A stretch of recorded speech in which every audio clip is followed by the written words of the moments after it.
Hello guys, this is Movie Lover and welcome to this Movie Lover world. Today I'm going to explain a movie called Lady Macbeth. This movie was released in 2016.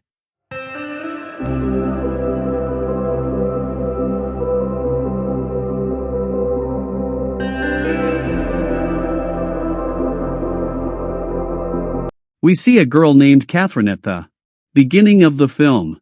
Catherine is married to Alexander, a man who is much older than Catherine. He is Boris's son and he lives in England's rural area with his father.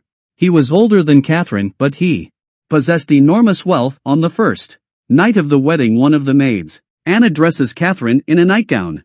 Is he nervous? She asks. Catherine responds, "No, I'm fine." She then returns to her room and begins to wait for her husband Alexander. Alexander enters the room. After a while he inquires if you are feeling cold, because it gets very cold in here at night. Catherine responds, "No, I'm fine."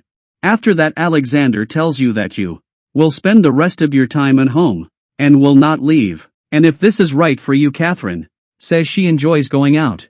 She claims, "I enjoy fresh air." Alexander tells him to take off his clothes before she finishes her sentence. Catherine then removes her clothes, but then he does nothing and falls asleep. Alexander had stopped coming out after saying that Catherine was kept in the house. For him that house was nothing short of a prison. She slept in the same bed as her husband, but nothing like that happened between them. Anna came into his room in the morning and opened the windows. Then he awoke Alexander and his father. Boris did not get along at all. That's why Boris warns Catherine not to give Alexander the baby no matter what. Alexander arrived late every night and Catherine did not go to bed early. So he retained one maid. As a result, if she fell asleep, he would just like that. I woke him up. When he enters the room, he asks Catherine to remove her clothes once more. Catherine then removes her clothes. He then directs her gaze to the wall and he satisfies himself with just his hand by looking at Catherine naked. Alexander and Boris go out for business. One day Catherine was now alone in that house with him. There was no one to stop him because she was a maid named Anna.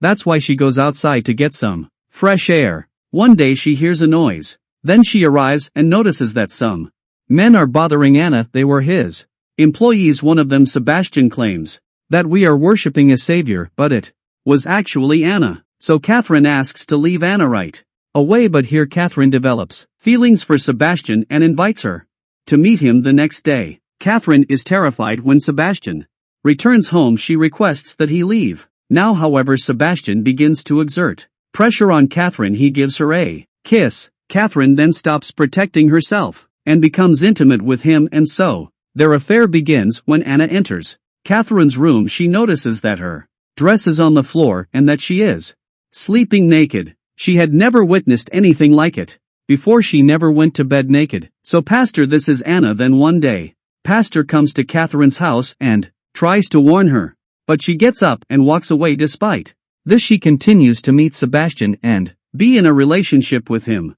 And all of this was taking place right in front of Anna's eyes. Anna informs Catherine one morning that Boris has returned. He's gone to the fields and will be back before dinner. Boris requests his favorite wine during dinner and Anna goes to get it, only to discover that Catherine had consumed all of Boris' wine. She informs Boris that your favorite wine is no longer available. Boris scolded her severely as a result of this.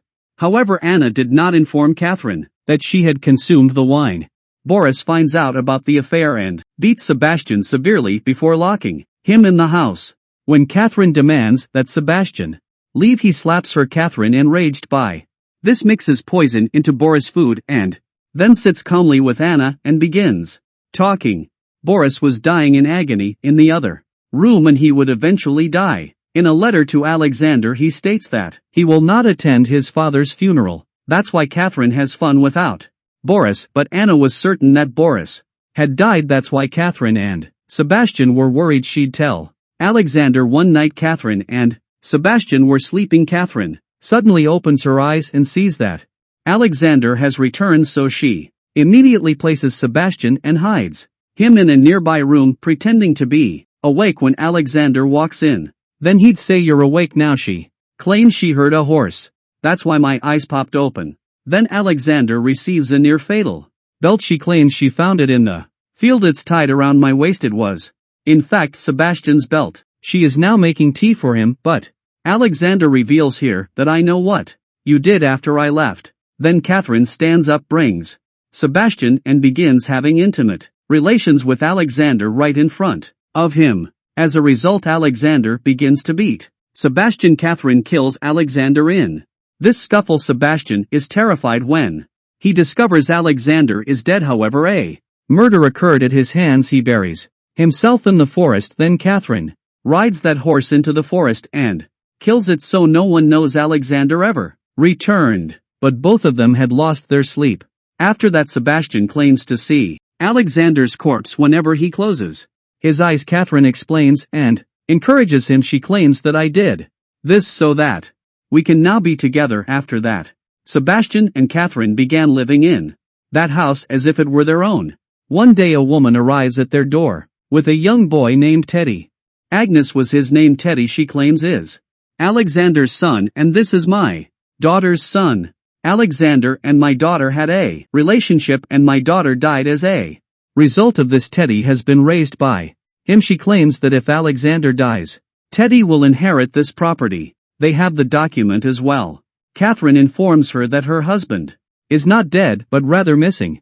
Catherine now has to keep both of them in the house even though she does not want to. Sebastian returns to his house enraged. Catherine discovers she is pregnant at this point, so she heads over to tell Sebastian, but Sebastian becomes enraged. This is why she departs from there. Catherine chastises Teddy about something one day. Teddy then goes somewhere. That's why everyone is on the lookout for him. Teddy is sitting near a waterfall when Sebastian notices him and brings him home. He tells Agnes that Teddy was dying of cold while sitting by a waterfall. But Agnes becomes enraged at him. How dare you, he says.